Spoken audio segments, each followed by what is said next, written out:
that we want to showcase here today was Inflo QMS. So mid-December, 15th December, I think it was, in 2022, saw the international deadline for the implementation of the international standards ISO 1, 2, and ISO 220 revised. And Inflo was quite proud to be a long way ahead of this, and we'll come on to this in our next slide as well, around changes to the standards. But all the way back in February 2022, we announced the release of our quality management system, Inflo QMS. And this is designed to assist firms in implementing and maintaining a system of quality management. So it simplifies the process of recording and documenting risks and responses in line with the objectives with the standards, saves time, and provides confidence over quality and compliance. Now, why this was so well received and why we kind of really were motivated to build this as a solution was the alternative solution that firms were looking to take or have taken in the past when looking at the quality control standards was effectively documenting this in Excel. But that brings with it two main challenges.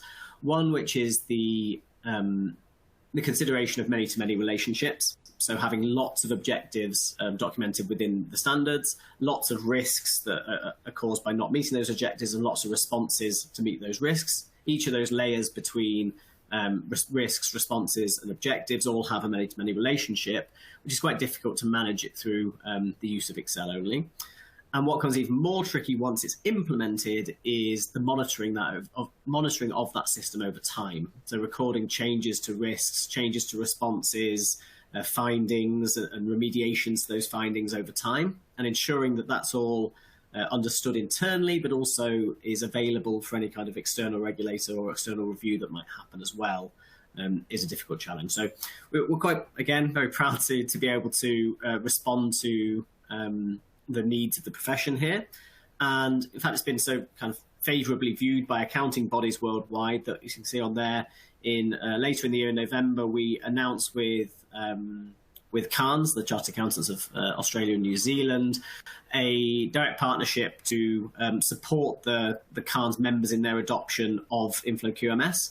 And so that's the CANS body building within the platform their risks and responses, and supporting that with supporting documentation and policies as well.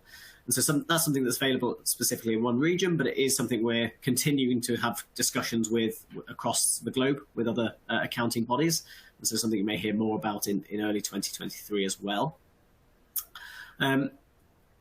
And we've also seen some early adoption of this. So whilst the deadline for the quality management adoption in the US has been extended until December 2025, firms there are finding actually there's a huge benefit here in getting ahead of the curve and getting their processes and their controls and their reviews in place early, and really kind of adopting and embracing the concepts and the theory of the standards rather than seeing this as a regulation exercise, which has been really good to see.